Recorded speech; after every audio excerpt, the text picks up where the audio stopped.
マタイ6章を見ていて、今日は心配をしなくてもいい理由をイエス様が説明されます。 지금 마태복음 6장을 보고 있고요. 그리고 염려를 걱정을 안 해도 되는 이유에 대해서 예수님께서 말씀하시고 계십니다. 25節に見ると、何を食べるか何を着るか衣食住に対して心配するなと言われます。 15절을 보면은 무엇을 먹을까, 무엇을 마실까, 의식주에 대해서 걱정할 필요 없다고 말씀하십니다. 25節ですね。 25절이요. そこに書いてあるように、命のためにまた体のために心配するなと言われます。 그리고 그것을 보면은 목숨을 위해서 음식에 대해서 걱정하지 말라고 말씀하십니다. 命のために体のために心配するなと言われます。 목숨에 대해서, 몸에 대해서 걱정하지 말라고 하십니다. しかし皆さんは多分一日中命を置いて体を置いて心配しておられるはずです。 그렇지만 여러분들은 하루 종일 목숨에 대해서, 몸에 대해서 걱정하고 계실 것입니다. また衣食住に対してまた心配しておられるはずです。 그리고 의식주에 대해서 걱정하고 계실 것입니다. イエス様は続けて言われます。 예수님께서 계속 말씀하십니다. 食べるものが命より重要ではない。 목숨이 음식보다 중하지 아니하다. 体より服が重要ではないじゃないか。 몸이 의복보다 중요하지 아니하냐. どういう意味ですか。 무슨 뜻입니까? あなたの命と体を主管なさっている父である神が 너의 목숨과 몸을 주관하시고 계시는 하나님께서 食べるものや着るもの、そのようなものを責任取ることができないだろうかという話です。 먹을 것, 그런 음식을 하나님께서 책임을 지지 않으시는 분이 아니지 않나라는 것입니다. 26節に見ると、飛んでいる鳥を見なさいと言われます。 26절을 보면은 공중의 새를 보라라고 하십니다. 鳥が食べるものを心配する姿を見たことがあるのか。 새가 먹을 것을 걱정하는 모습 본 적이 있는가? 鳥が種をまいたのか、刈り入れをしたのか。 그 새가 창고에 뭔가를 種をまいたのか、刈り入れをしたのか。 그 씨를 모았는가? 그리고 수확을 했는가? それとも倉庫を作って蔵に何かを収めたのか。 그게 아니면 창고에 모아들였는가? 鳥も心配していないことをなぜ人間が心配しているのか。 새도 걱정하지 않는데 왜 인간이 걱정하는가? 神が創造された小さい鳥も神が責任を持って養っておられるのに、 하나님께서 만드신 작은 새도 하나님께서 책임지고 계시는데 神の目に鳥よりあなた方の方が価値ある存在ではないのか。 하나님 눈에 새들보다 너희가 중요한 가치 있는 자가 아닌가? イエス様がそのように今日語られます。 예수님께서 그렇게 말씀하시고 계십니다. 27節、言語の表現を見ると、 27절 그 언어의 표현을 보면요. 心配するからといって背を1キュビット伸ばすことができるか。 너희가 염려함으로 그 키를 1규빗 더할 수 있겠느냐? 1キュビットとは45センチ、50センチくらいの長さです。 1규빗은 45cm, 50cm 정도의 사이즈입니다. 子供が生まれるときに母親が心配したから生まれるわけじゃないんですよ。 아이가 태어날 때 부모가 걱정했기 때문에 태어난 것이 아닙니다. お母さんお父さんが毎日心配するから子供の背が伸びるんじゃないんですよ。 엄마 아빠가 매일 걱정하기 때문에 자녀 아이의 키가 자라는 것이 아닙니다. 心配しているから大きくなっていくんじゃなくて、大きくなる時に大きくなっていくんです。 염려하고 있기 때문에 그 키가 자라는 것이 아니라 자라야 할 때 자라는 것입니다. また全部また大きくなったらいくら心配しても大きくなることもありません。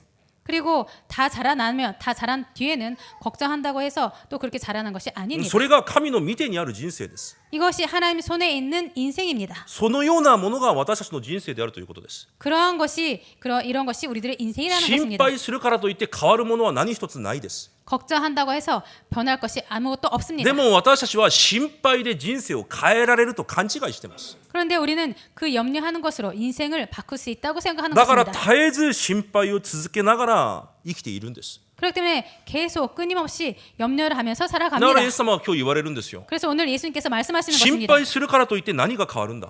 염려함으로 뭔가 바뀌는가? 心配によってあなたの人生一つ変えることができるのか。 염려함으로 너의 인생 하나 바꿀 수 있는가? 28節から29節に言われます。 28절부터 29절에 말씀하시고 道 계십니다. 端にある花を神はどのように育てていると思っているのか。 길에 핀 그 꽃을 하나님께서 어떻게 자라게 하시는가? 神様が着させているあの花の美しさ、 하나님께서 그 입히신 그 꽃의 아름다움, ソロモンのすべての栄光を持ってもついていくことはできない。 솔로몬의 모든 영광으로도 입은 것이 이 꽃 하나만 갖지 못하였느니라. 神は小さな花一本もそのように装ってくださっている。 하나님은 꽃 하나라도 그렇게 예쁘게 다 자라게 하십니다. 皆さんもお金を出して花を見に行ったり、お金を出して花束を買ったりするじゃないですか。 여러분들도 돈 가지고 꽃을 보러 가고 그리고 돈을 내고 꽃을 사지 않습니까? でもその花は何の心配もなく神様が美しく育てているだけです。 그렇지만 그 꽃이란 것은 아무것도 염려하지 않고 하나님께서 아름답게 하실 뿐입니다. じゃあ皆さんこう答えるでしょ 그렇다면 여러분들 이렇게 대답하시죠. う。人間と鳥と花が一緒ですか？ 인간과 꽃과 새가 똑같습니까? 一緒です。 똑같습니다. 創造主である神の立場では全て被造物なんです。 창조주 하나님 앞에서는 하나님 입장에서는 피조물 모두 똑같습니다. 今神の立場でイエス様がおっしゃってるんですよ。 지금 하나님 입장에서 예수님께서 말씀하시고 계십니다. 小さな被造物一つも神があのように育てている。 작은 피조물 하나도 하나님께서 저렇게 자라게 하신다. その神が花より鳥よりあなたたちをもっと尊く考えておられる。 그런 하나님께서 저 새들보다 꽃들보다 너희 인간을 더 귀하게 여기신다. だから30節で言われます。 그렇기 때문에 30절에 이렇게 今 말씀하시고 日一 계십니다. 日を生きる草でさえ神があのように装ってくださっているのに、ましてあなたたちの人生はどうだろう。 오늘 있다가 내일 아궁에 던져지는 들풀도 하나님 이렇게 입히시거든 하물며 너일까 보냐. 今日イエス様が私たちが心配しなくてもいい理由を語られます。 오늘 예수님께서 우리들이 염려하지 않아도 될 이유를 そ 말씀하시고 の理由 계십니다. が何でしたか？ 그 이유가 무엇이었나요? 私たちに向けられた神の思いです。 우리들을 향한 하나님의 마음입니다. あなたたちが神様にとって 너희들이 하나님에게 있어서 天の鳥より 하늘의 새보다 野の花や草より 들의 풀과 꽃보다 尊い存在で間違いないじゃないか。 귀한 존재임에 틀림없지 않는가. それらも神が守り育てておられるのに、 그런 것들도 하나님께서 지키시고 자라게 하시는데 ましてやあなた方の人生を主が装ってくださらないだろうか。 하물며 너희를 하나님께서 그렇게 자라게 하지 못하실까. なぜそれほどにまで命を心配し、 왜 그 정도까지 생명을 걱정하고 なぜそれほどにまで体を心配しながら生きているのか。 왜 그렇게까지 몸을 걱정하면서 살아가고 있는가. 今日その話です。 오늘 이 말씀입니다. イザヤ43章1節から4節に見ると、私たちに向けられた神の思いを正確に語られています。 이사야 43장 1절부터 4절을 보면은 우리들을 향한 하나님의 마음이 정확하게 써 있습니다. あなたを創造した方がこう言われる。 너를 창조하신 하나님께서 이렇게 말씀하신다. 恐れるな、私があなたをあがなった。 두려워하지 말라. 내가 너희를 구속하였느니라. 私があなたの名を呼んだからあなたは私のものだ。 내가 너를 불렀느니 너는 내 것이라. 今日神が皆さんに言われるんですよ。 오늘 예수님께서 여러분들에게 말씀하시는 것입니다. 私があなたの名を呼んだからあなたは私のものだ。 내가 너의 이름 불렀으니 너는 내 것이라. 皆さんが本当にこの神の御言葉にアーメンができる人生になることを主の皆で祝福します。 여러분들께서 이 말씀에 정말로 아멘이 되는 그런 인생이 되기를 축복드립니다. そして神様続けて言われます4節に、 그리고 하나님께서 4절에 계속 말씀하십니다. 私の目には 내 눈에는 あなたは高価で尊い。 너는 보배롭고 존귀하며 私はあなたを愛している。 내가 너를 사랑하였은즉.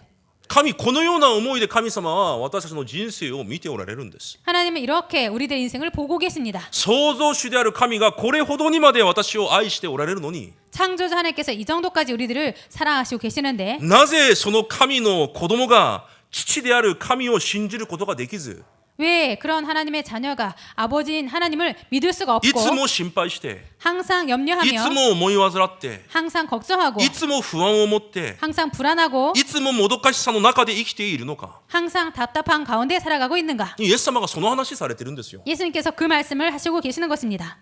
でそのように心配の人生を生きていく理由に対して、 그렇게 염려하는 인생에 대해서 イエス様が最後に一言でまとめられます。 예수님께서 마지막에 한마디로 말씀을 하십니다. 信仰の薄い者たちよ。 믿음이 작은 자요. このように心配の人生で生きていく理由が信仰が薄いからだと言います。 이렇게 염려하는 인생을 살아가는 이유가 믿음이 작기 때문이라고 하십니다. だって結局心配は信仰の問題です。 그래서 결국 걱정, 염려는 믿음의 문제입니다. だとしたら心配というのは一言で不信仰なんです。 그렇다면 이 염려는 한마디로 불신앙입니다. 不信仰を癒されてこそ信仰生活をすることができます。 불신앙을 치유해야 신앙생활을 할 수 있습니다. じゃあ不信者の不信仰はどのようなものですか？ 그럼 불신자의 불신앙이란 어떠한 것입니까? 詩編14編1節で語られるように、 시편 14편 1절에 써 있듯이 愚かな者は心の中で神はいないという。 어리석은 자는 그의 마음에 이르길 하나님이 없다 하는도다. 神の存在そのものを否定します。 하나님 존재 그 자체를 부정합니다. 私たちもそのようなものでした。 우리들도 그러한 자들이었습니다. でもエペソ2章で語られているように、 그런데 에베소서 2장에 말씀하시고 계시듯 神がそのような私を選ばれ、 하나님께서 그러한 우리들을 선택하시고 恵みを与えられ、 은혜를 주시고 信仰を与えられ、私たちを救われました。 믿음을 주시고 우리들을 구원하셨습니다. そのように救われた私たち信者ですが、 그렇게 구원받은 우리들 신자인데요. そのような信者にも不信仰があります。 그러한 신자인 우리들에게도 불신앙이 있습니다. 信者の不信仰は何ですか？ 신자의 불신앙은 무엇입니까? 神様が御言葉で私に約束された神の契約を信じないということです。 하나님께서 말씀으로 주신 그 하나님의 언약을 믿지 않는다는 것입니다.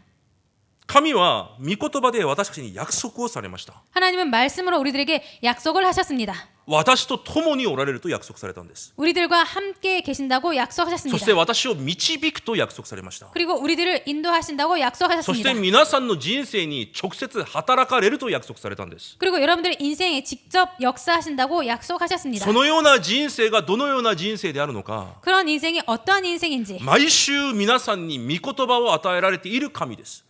매주 여러분들에게 말씀을 주고 계시는 毎 하나님이십니다. 週私に神が約束をくださっているんですよ。 매주 우리들에게 약속을 주고 계시는 しかし 것입니다. 私たちがその約束を信じないんです。 그런데 우리들이 그 약속을 믿지 않는 것입니다. 神がその約束を 하나님께서 그 약속을 どのようなものにも邪魔されず、 그 어떤 것에도 방해받지 않고 必ず成し遂げられる神の力を私たちは信じていないんですよ。 반드시 그 언약을 이루시는 그 하나님의 능력을 우리들이 믿지 않는 것입니다. だから教会じゃなく現実の中で不信仰を続けるんです。 그렇기 때문에 교회가 아니라 현실 속에서 계속 불신앙을 하는 것입니다. 教会では不信仰をしません。 교회에서는 불신앙하지 で 않습니다. も現実の中で不信仰を続けるんです。 그런데 현실 속에서 계속 불신앙하는 것입니다. どんなものにも邪魔されずに、 그 어떤 것에도 방해받지 ご 않고 自分の契約を成し遂げることができる神の力を私たちが信じられないから。 하나님 자신의 그 언약을 하나님께서 이루시는 그 하나님의 능력을 우리들이 안 믿는 것입니다. 今日今2部の礼拝で見ているアブラハムを考えればすぐ理解できます。 그런데 오늘 2부에도 나오는 그 아브라함의 믿음을 보면 바로 알 수가 있습니다. 飢饉が来たから衣食住の問題が現れるから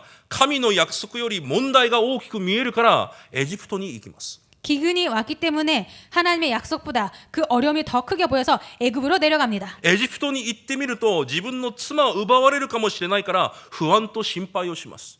그런데 애굽으로 내려갔더니 자신의 아내를 빼앗길지 모르기 때문에 걱정 불안을 염려를 だか 합니다. ら頭を使ってまた自分の方法を使います。 그래서 머리를 써서 또 자신의 방법을 씁니다. 先週も言います。 지난주에도 말했습니다. 神が必ずあなたを通して大きな民を作ると約束されました。 반드시 너를 통해서 큰 민족을 이룰 거라고 하나님께서 その 약속하셨습니다. 前でアブラハムは何と言いますか？ 그때 아브라함이 뭐라고 했습니까? いや私にこれをください。 아니요, 저에게 이것을 주세요. これが答えです。 이것이 응답입니다. この人が答えです。 이 사람이 응답입니다. 他のものを神の答えだと勘違いして生きているんです。 다른 것이 하나님의 응답이라고 착각하면서 살아갑니다. 私の現実の中で実際共におられながら導き働かれる神、 실제로 우리들이 현실 속에서 함께 하시면서 인도하시고 역사하시는 하나님, その契約を必ず成し遂げられる力がある神を信じていないんです。 그 언약을 반드시 이루시는 능력 있는 하나님을 믿지 않는 것입니다. 飢饉が来たなら、 기근이衣食 기근이 住の 왔다면, 問題が来たなら、 기근이 와서 의식주의 문제가 왔다면, お金がない問題が来たなら、 돈이 없다는 문제가 왔다면, 頭を使ってお金を稼ぐタイミングじゃなくて、 머리를 써서 돈을 버는 타이밍이 아니라 神の祝福を体験するタイミングでしょ 하나님의 축복을 체험하는 타이밍이죠. う。違いますか？ 아닙니까? 聖書はそう言っているじゃないですか。 성경 그렇게 말하고 있지 だ 않습니까? からアブラハムの過ちを見て神はイサクにこう言われたんですよ。 그렇기 때문에 아브라함의 그 잘못을 보고 하나님께서 이삭에게 이렇게 말씀하시는 イサク 것입니다. が信仰がいいんじゃなくて 이삭이 믿음이 좋은 것이 아니라 神がそれを教えるためにイサクに言われたんですよ。 하나님께서 그것을 가르치기 위해서 이삭에게 이렇게 イ 말씀하신 サクも 것입니다. エジプトに行こうとしましたお父さんと同じように。 이삭도 똑같이 애굽으로 가려 아버지와 똑같이 애굽으로 가려고 し 했습니다. かし神が言われます。 그런데 하나님께서 エジ 말씀하십니다. プトに下らずそこにとどまれと言われます。 애굽으로 내려가지 말고 거기에 머물러라. イサクがその御言葉を信じただけなのに 이삭이 그 말씀을 믿었을 뿐인데 神が100倍の答えを与えます。 하나님께서 100배의 응답을 주십니다. 飢饉が問題じゃないんですよ。 기근이 문제가 아닙니다. 神が共にいる人生なら 하나님께서 함께 하시는 そ 인생이라면 の飢饉の中で100倍の答えを体験する時間なんです。 그 기근 가운데 100배의 그 응답을 체험할 타임인 こう 것입니다. 問題があってこそ神の力を体験できるじゃないですか。 문제가 있기 때문에 하나님의 능력을 체험할 수 있지 않습니까? ある人がテレビでこんなことを言ってました。 어떤 사람이 텔레비전에서 이런 것을 말했었습니다. 自分は今日最後のスケジュールにビールを飲むスケジュールがあるなら 내 하루의 스케줄에서 하루의 마지막 스케줄에 맥주를 마실 수 있는 그 스케줄이 있다면 自分は朝から水を飲まないそうです。 그 자신은 나는 아침부터 물을 안 마신다. そうしてこそそのビールのその美味しさが自分に分かるから。 그렇게 해야지 그 맥주의 맛이 나는 알 수 있다. 私の話じゃないですよ。 저의 말씀이 テレビ 아닙니다. で聞いたんです。 텔레비전을 보고 그 말을 들은 것입니다. 喉が渇いていてこそその水の美味しさを分かるじゃないですか。 목이 마려야지 그 물의 맛을 맛있는 맛을 알지 않습니까? そうしてこそその水の美味しさを体験できるんですよ。 그렇게 해야지 물의 맛있는 맛을 체험할 수 있는 것입니다. 問題の中で 문제 속에서 神の力を信じることができないから 하나님의 능력을 믿을 수 없기 때문에 現実の中で 현실 속에서 必ず御言葉を守られる神の力を信じていないから 반드시 지키시는 하나님의 능력을 믿을 수 없기 祈 때문에 ることもできず 기도할 수 없고 待つこともできず 기다릴 수도 없고 結局心配と不信仰だけ繰り返されるんです。 결국 걱정과 불신앙만 반복합니다. 心配と不信仰がある人は 걱정과 불신앙이 있는 사람은 絶対に自分の頭を使うようになっています。 반드시 자신의 머리를 쓰게 되어 それ 있습니다. が創世記3章からの話です。 이것이 창세기 3장부터의 내용입니다. そして指名者の不信仰もあります。 그리고 사명자의 불신앙도 있습니다. 神様に用いられているかのようですが 하나님께 쓰임 받고 있는 것처럼 보입니다만 24時間恵みの中で生きているように思えますが 24시간 은혜 가운데 살고 있는 것처럼 そ 보입니다만 のような指名者にもある不信仰とは何なのか。 그런 사명자에게 있는 불신앙이 무엇인가? 私の深いところに刻印されている根源的な不信仰です。 자신의 깊은 곳에 있는 그 근원적인 불신앙이 있습니다. 今の状況に対して 지금의 상황에 대해서 今起こっていることに対して 지금 일어나고 있는 것에 대해서 神の主権を認めることができず 하나님의 주권을 인정할 수 없고 その中に神の良い計画があることを認めることができません。 그 속에 하나님의 좋은 계획이 있음을 인정하지 못합니다. あまりにもたくさん知っているから 너무나 많이 알고 있기 自 때문에 分で全ての未来をもう決めてるんです。 자신이 모든 미래를 벌써 다 정하고 教 있습니다. 会はこうじゃなければいけない。 교회는 이렇게 되어야지. 家はこうでなければいけない。 집이란 이렇게 되어야 돼. 私の人生はこうでなければいけない。 내 인생은 이렇게 되어야 해. 神の主権、神の計画を認めることができないんです。 하나님의 주권과 하나님의 계획을 인정할 수 だ 없습니다. から自分と合わない人、 그렇기 때문에 자신과 맞지 않는 사람, 自分と合わない環境、 자신과 맞지 않는 환경, 自分と合わない条件を受け入れることができません。 자신과 맞지 않는 조건을 받아들일 수 없습니다. いつも講談に対して不信と不満があります。 항상 강단에 대해서 불신과 그리고 불만이 い 있습니다. つも生徒に対して不平があります。 항상 성도에 대해서 불평을 いつ 합니다. も教会に対して不信仰があります。 항상 교회에 대한 불신앙이 있습니다. それが自分も知らぬうちに自分の深いところにもう位置づいているんです。 그것이 자신도 모르게 자신의 깊은 곳에 그렇게 자리를 잡고 있습니다. 何か自分と合わない話を聞くと、 뭔가 자신과 맞지 않는 말을 들으면 何か自分と合わない状況を見ると、 뭔가 자신과 맞지 않는 상황을 い 보면 つもその不信仰が反応するんです。 항상 그 불신앙이 반응합니다. 自分もそれが不信仰であることすら知らないんです。 그것이 자신도 모르게 불신앙임을 자신도 모르는 것입니다. ものすごく信仰が良いふりはしますが、 아주 좋은 신앙이 좋은 그런 체를 합니다만 自分に隠されている密かな不信仰、 자신도 모르는 그 은밀한 불신앙, 習慣的な不信仰、 습관적인 불신앙, それが暮らしの中で繰り返されて、 그것이 삶에 반복되어서 実は自分の霊的状態態をその不信仰が支配しているんです。 사실은 자신의 영적 상태를 이 불신앙이 지배하고 있습니다. あれは違う。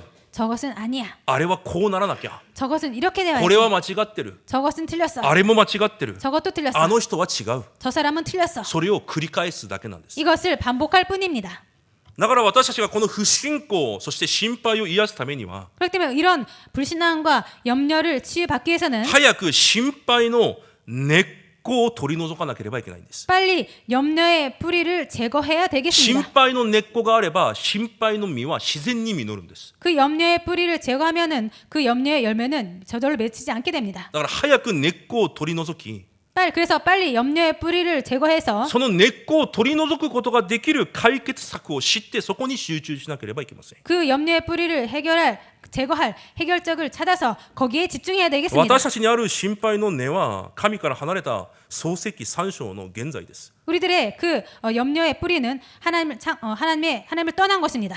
神から離れた創世記3章の現在という罪です。 하나님을 떠난 창세기 3장의 그 언제의 죄입니다. それが人間の根源的な問題なんです。 이것이 인간의 근원적인 문제인 것입니다. 神はこの世を創造されるときに 하나님은 이 세상을 창조하실 때 すべての創造物に根源を与えられました。 모든 창조물에게 근원을 주셨습니다. 魚には水が根源なんです。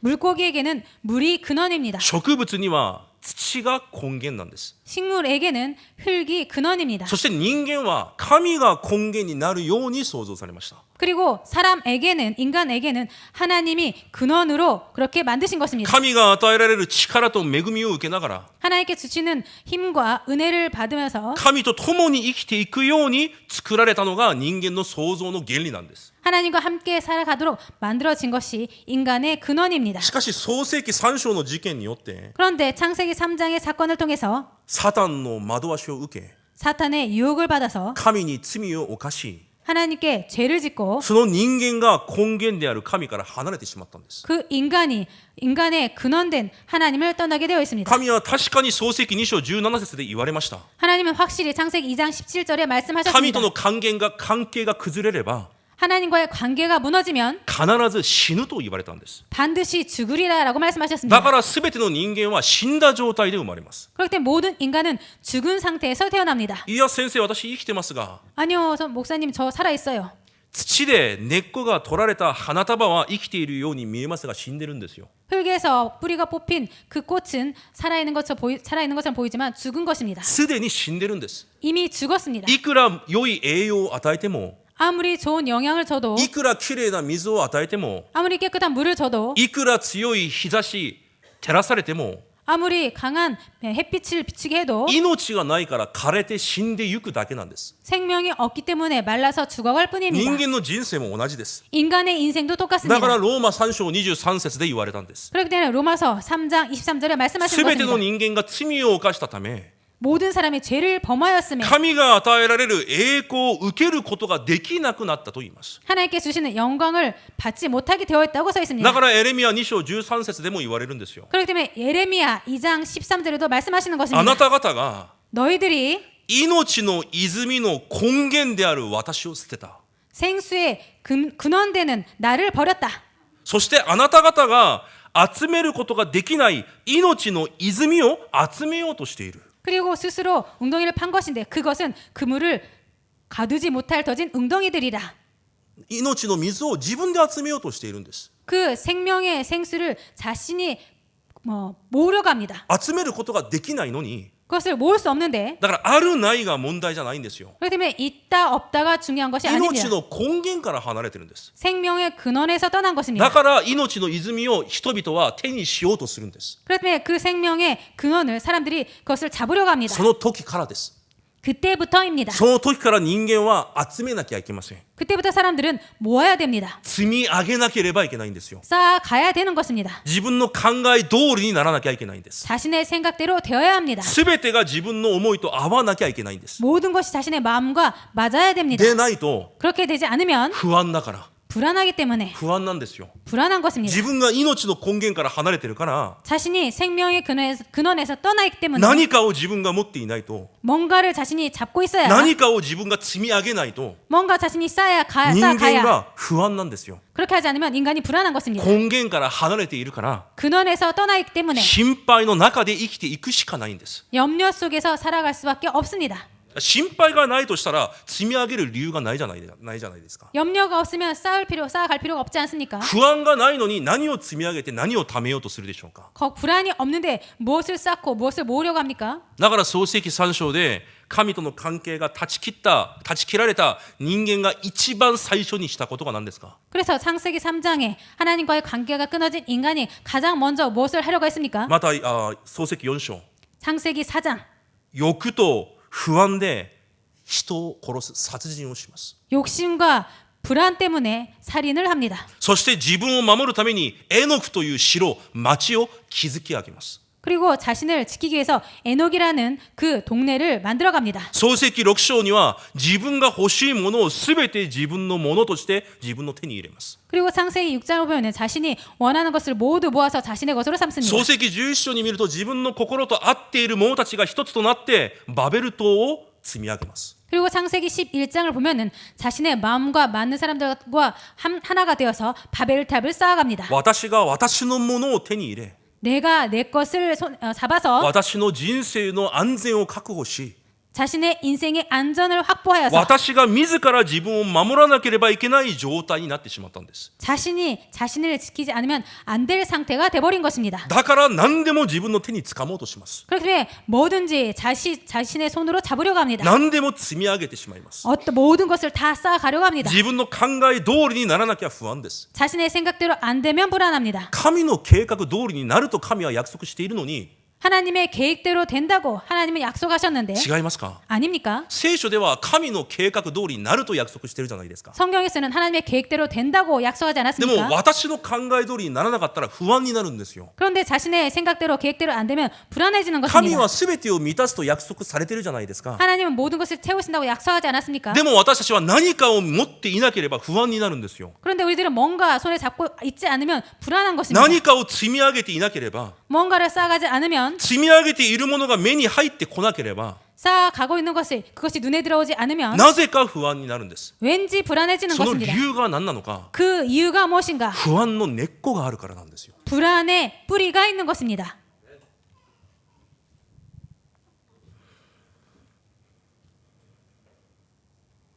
人間がこう絶えず心配して絶えず積み上げる理由が神から離れて人間に始まった不安と心配のせいなんです。 그래서 인간이 계속 그 염려의 뿌리가 있고 뭔가를 계속 쌓아가는 것이 그 하나님을 떠난 그 근원의 문제가 있기 때문입니다.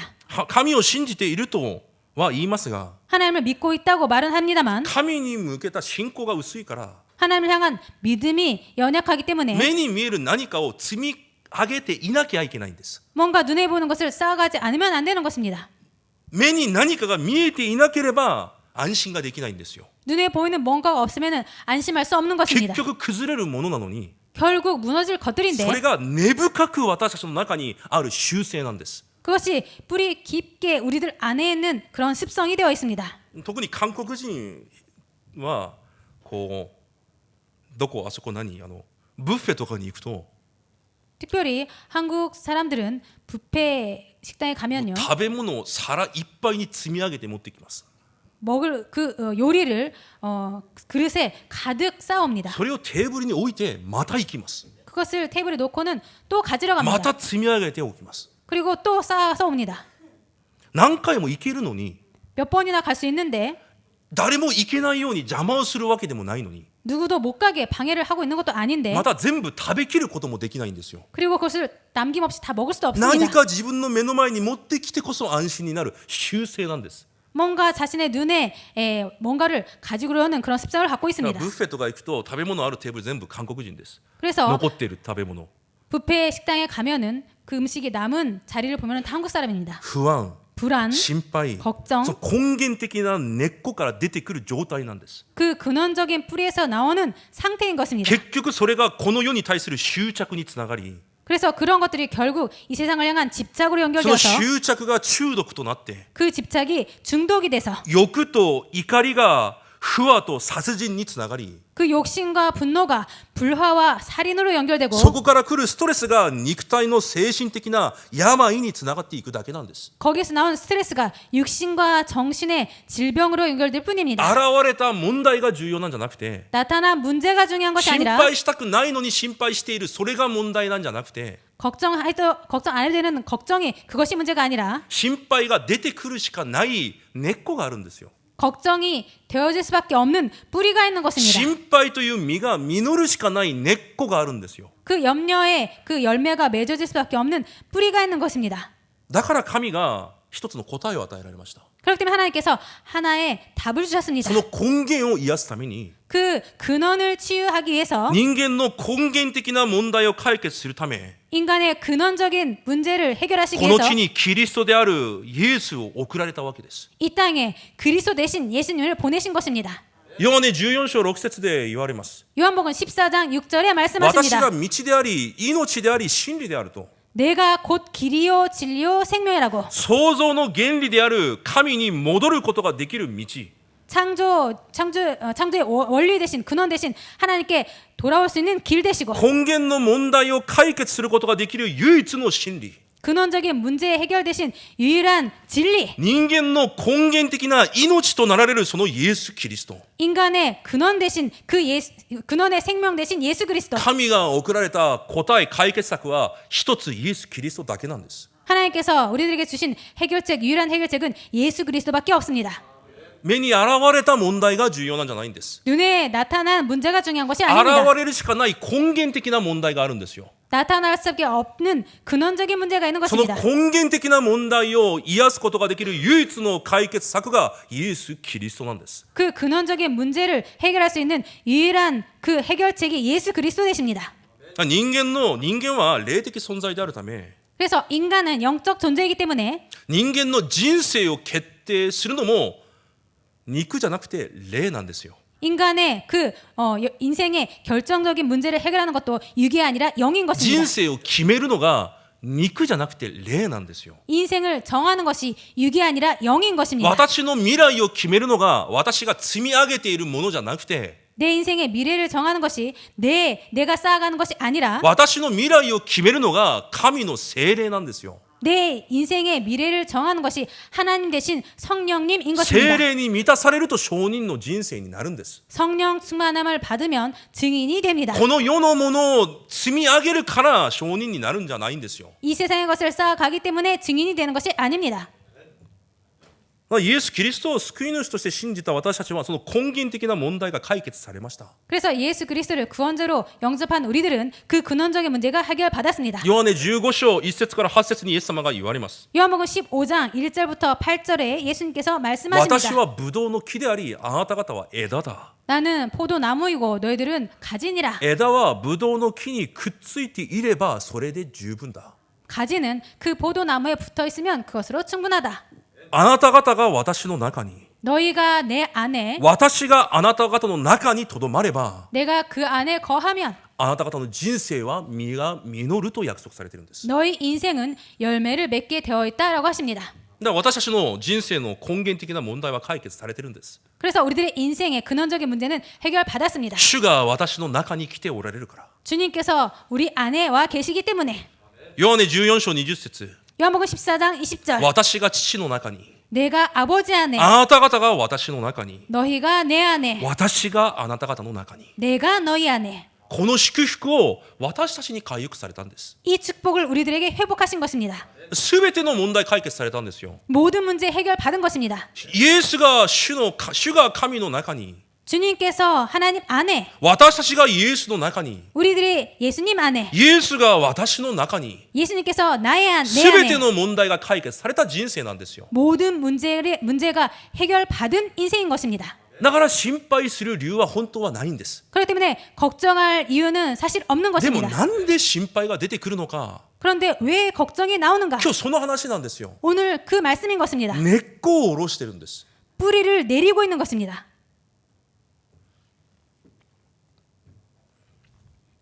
私がどれほどの祝福を受けたものなのか、その事実をいつも忘れるんですよ。 내가 얼마만큼 큰 축복을 받고 있는지 그것을 항상 그 사실을 항상 잊어버리는 だか 것입니다. らいつも心配に陥るしかないんです。 그래서 항상 염려에 빠질 수밖에 없습니다. でもそれを、その事実を忘れたいからといって忘れてるんではないんです。 그런데 그 사실을 잊고 싶다고 해서 잊어지는 것이 아닙니다. 心配が体質になってるんですよ。 그 염려가 체질이 되어 있습니다.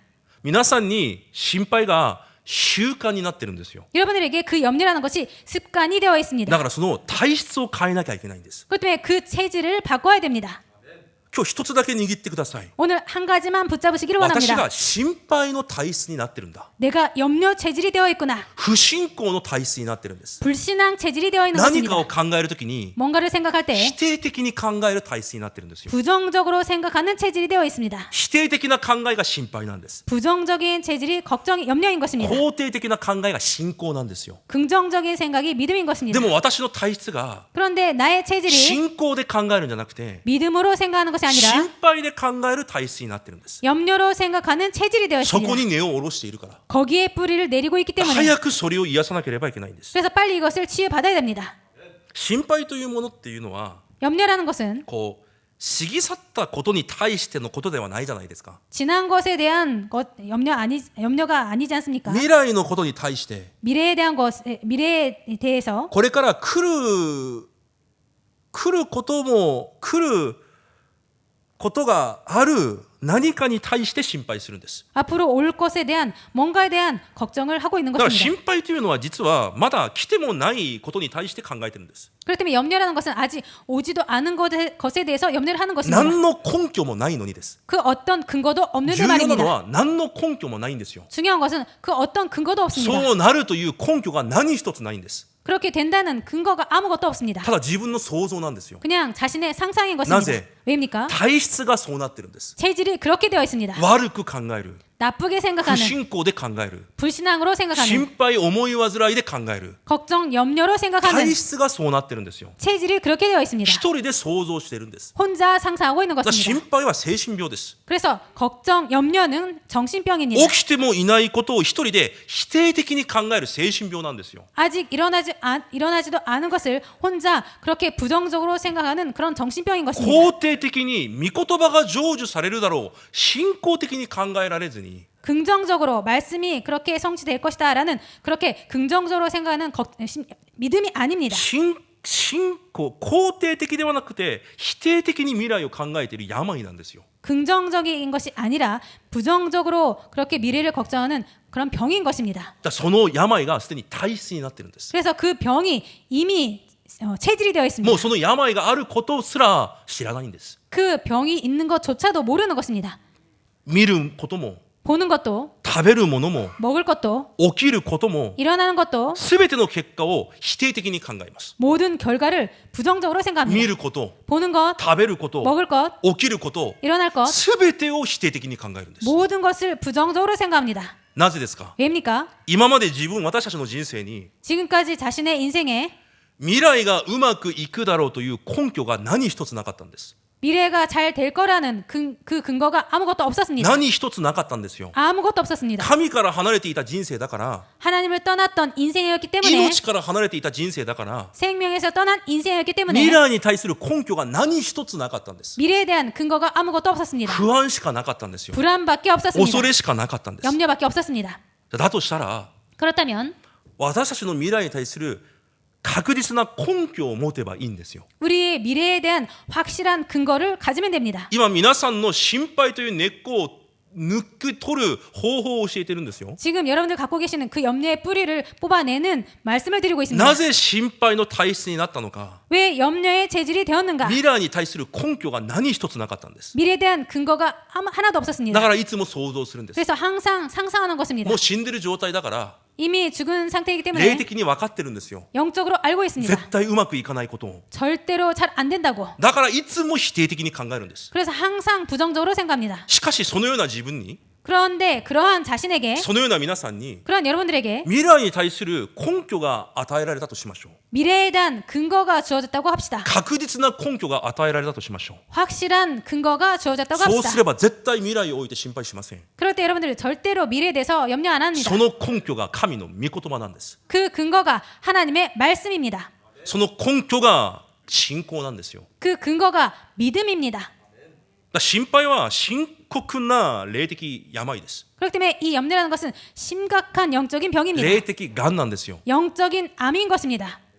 肉体のがんが重要なんじゃなくて、 육적인 암이 중요한 것이 心 아니라 配をしている私の霊的がんが重要なんです。 걱정을 하고 있는 나의 영적인 암이 문제입니다. それ癒さないと、 그것을 치유하지 そ 않으면 の不信仰が皆さんの人生そのものを食い尽くします。 그 불신이라는 것이 여러분의 인생을 여러분의 인생을 삼켜버립니다. なので今日結論的に 그래서 오늘 결론적으로 その心配の体質を 그 염려의 체질을 信仰の体質に変えなければいけません。 믿음의 체질로 바꾸면 됩니다. じゃあ信仰の体質に変えるためには 그 믿음의 체질로 바꾸기 위해서는 その心配の体質を 그 염려의 체질을 御言葉と祈りの体質に変えればいいんです。 말씀과 기도의 체질로 바꾸면 됩니다. いつも自分の考えに引っ張られていくと絶対に心配から逃れることできません。 항상 자신의 생각에 끌려가면 염려에서 절대로 벗어날 수 없습니다. もう一度言いますよ。 다시 한번 말씀드리겠습니다. 私の考えにいつも引っ張られていくと 내 생각에 항상 끌려가면 絶対に心配から逃れることできません。 절대로 염려에서 벗어날 수 없습니다. 心配にとらわれていると 그 염려에 잡혔으면 正常的な思考が不可能なんですよ。 정상적인 사고가 불가능합니다. だから必ず私を御言葉が引っ張っていかなければいけないんです。 그래서 반드시 나를 말씀이 끌고 가야 되겠습니다. 人間はそう作られたんですよ。 인간은 그렇게 만들어졌습니다. 神が人間を何をもって作られましたか。 하나님께서 인간을 무엇으로 만드셨습니까? 御言葉と神の霊です。 말씀과 하나님의 영으로요. だから人間の DNA は御言葉と聖霊なんですよ。 그렇기 때문에 인간의 DNA는 말씀과 성령인 肉 것입니다. 体は土ですが 육체는 흙입니다만 霊的存在である人間の霊的 DNA は 영적 존재인 인간의 DNA는 神の御言葉なんですよ。 하나님의 말씀인 御 것입니다. 言葉が私を引っ張っていかない限り 그래서 말씀이 나를 끌고 가지 않는 한 私は生きることができないのが人間なんです。 나는 살아갈 수 없는 것이 그런 것이 인간인 것입니다. 必ず神に対するその信仰が私を引っ張っていかなければいけないんです。 반드시 하나님을 향한 믿음이 자신을 끌고 가야 됩니다. 信仰というものは感情で生まれるものじゃありません。 믿음이란 것은 감정으로 생기는 것이 아닙니다. 御言葉で生まれるんです。 말씀으로 생깁니다. だから必ず御言葉が私に来なければいけないんです。 그렇기 때문에 반드시 말씀이 나 자신에게 와야 됩니다. 御言葉が来て私に信仰が生まれなければいけないんです。 말씀이 나에게 와서 나에게 믿음이 생겨야 됩니다. その御言葉に向けた信仰が私を引っ張っていってこそ心配の体質から抜け出すことができるんです。 그 말씀에 대한 믿음이 생겨야지 나를 그 염려에서 벗어날 수 있게 됩니다. 絶対忘れないでください。 절대로 잊지 마시기 これが 바랍니다. 皆さんの人生を左右するんですよ。 이것이 여러분의 인생을 좌우하는 것입니다. 24時間心配で満ち溢れている人に人を生かすことなんかできないんですよ。 24시간 염려로 가득한 사람이 사람을 살릴 수 없습니다. 24時間不信仰で満ち溢れている人が家庭と現場を生かすことできないんですよ。 24시간 불쌍으로 가득한 사람이 가정과 현장을 바꿀 수 없는 なら 것입니다. 今日今私を変えなきゃ。 그렇다면 오늘 나를 바꿔야죠. 皆さんの不信仰の心配の体質変えるんです。 여러분들의 불신앙의 체질을 바꾸는 것입니다. 御言葉が私に来て 말씀이 나에게로 와서 それが私の信仰になり 그것이 나에게 믿음이 その 되어서 信仰が私を引っ張っていくように 그 믿음이 나를 끌고 가도록 私の考えではなく 내 생각이 아니라 神の約束が私を引っ張っていくように 하나님의 약속이 나를 끌고 갈 수 있도록 だから神の御言葉が私に来なければいけません。 그렇기 때문에 하나님의 말씀이 나에게 오지 않으면 안 되는 것입니다. 神の御言葉をギリシャ語でロゴスと言います。 그래서 하나님의 이 말씀을 헬라어로 로고스라고 합니다. このロゴスから生まれた単語がロジック、ロジカルという単語です。 이 로고스라는 단어에서 온 단어가 로지컬입니다. 論理、 논리, 根拠、 근거 そういう単語がこのロゴスから生まれた単語なんです。 이런 단어가 이 로고스에서 나온 단어들입니다. 私たちキリスト教は 우리들 이 기독교는요.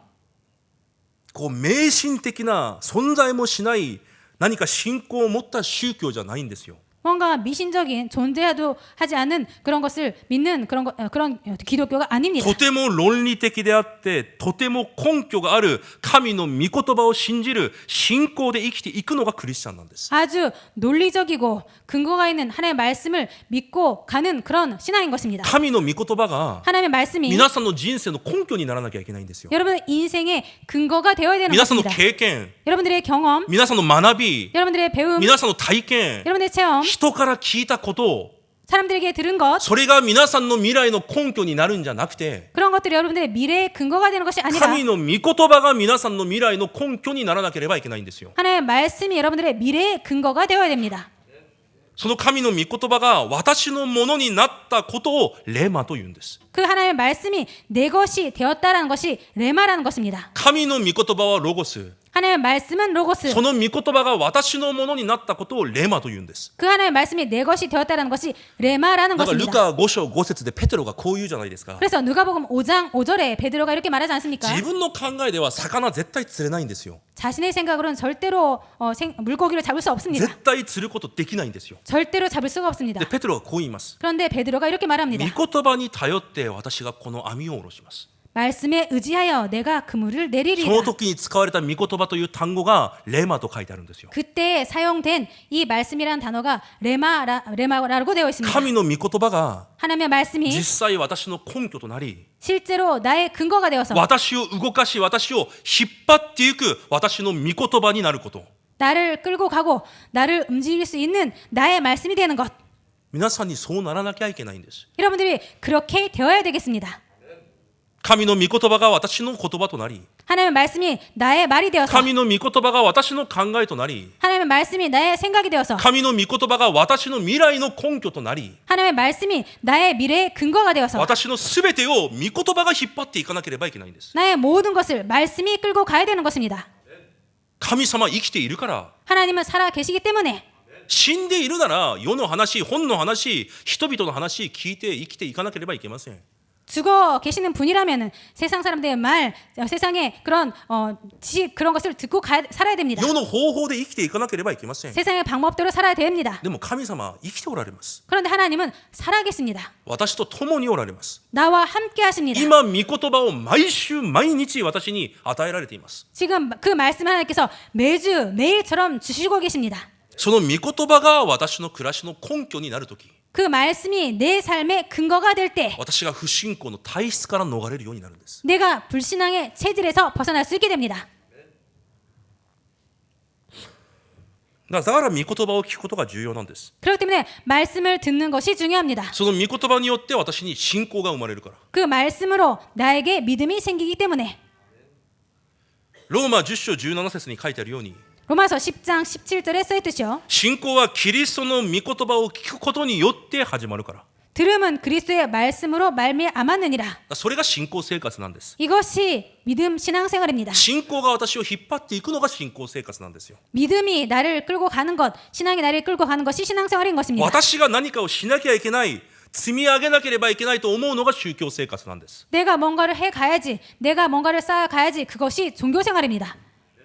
御言葉に対する信仰が私に生まれ、 말씀에 대한 그 믿음이 나에게서 その 태어나서 信仰 생겨서 が私の未来の根拠になって、 그 믿음이 내 미래의 근거가 되어서 私を引っ張っていくときに、 나를 끌고 갈 때 初めて心配という体質からどんどん逃れるようになるんです。 그때서야 비로소 그 염려라는 것에서 계속 벗어날 수 있게 됩니다. その時から心配の体質ではなくて祈りの体質に変わっていきます。 그때부터 염려의 체질이 아니라 기도의 체질로 바뀌게 됩니다. 心配でいつも自分を崩すんじゃなくて 염려로 항상 자신이 무너지는 것이 아니라 祈りでいつも自分の心を守るようになります。 기도로 항상 자신의 마음을 지킬 수 있게 됩니다. マタイ26章41節に書いてあるように、 마태복음 26장 41절에 써있듯이 試みに合わないように目覚め祈りなさい。 시험에 들지 않게 깨어 기도하라. ピリピ4章6節7節に書いてあるように、 빌립보서 4장 6절부터 7절에 써있듯이 何も心配せずに感謝を持って神に祈れば神の平安が私たちの心と考えを守られます。 아무것도 염려하지 말고 모든 것을 구할 것을 감사함으로 하나님께 아뢰면 모든 지각이 뛰어난 하나님 평강이 그리스도 예수 안에서 마음과 생각을 지키시리라. アメン。 아멘. 結論です。 결론입니다. 心配も人を変化させ、 염려도 사람을 변화시킵니다. 信仰も人を変化させます。 믿음도 사람을 변화시킵니다.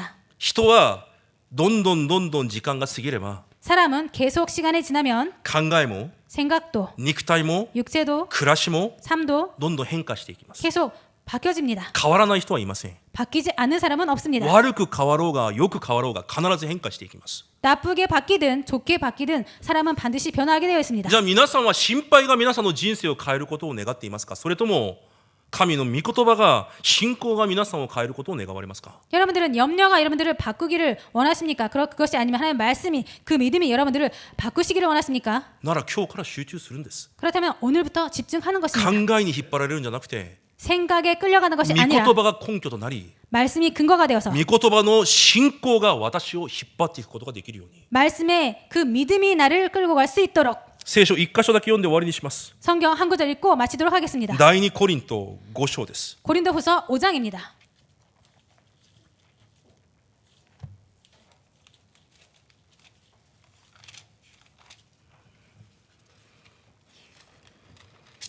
第二コリント5章7節を読みます。 고린도후서 5장 7절을 읽겠습니다. 第二コリント5章7節一緒に読みたいと思います。 5장 7절 같이 읽겠습니다. せーの、私たちは見えるものによらず信仰によって歩んでいます。アメン。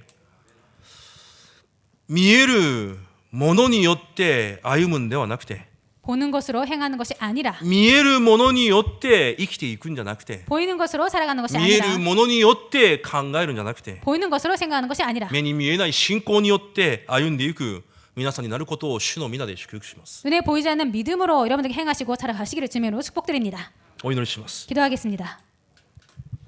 主が私を完璧に養っておられることを忘れるほど心配が私の心に満ち溢れることがないよう主が恵みを注いでください。 주님께서 우리들을 완벽하게 이끄시고 그리고 인도하시는 것을 잊어버릴 정도로 염려하는 것이 아니라 정말 믿음으로 충만하게 하여 주옵소서. 習慣化され体質化されたこの心配が 습관화 체질화된 이 염려의 체질이 御言葉を通して信仰に変わる答えが私たちにあるように祝福してください。 말씀을 통해서 믿음으로 바뀌어지는 축복을 우리들에게 허락하여 주옵소서. イエス・キリストの皆によって感謝しお祈りいたします。 예수 그리스도 이름으로 감사드리며 기도드립니다. 아멘. 아멘.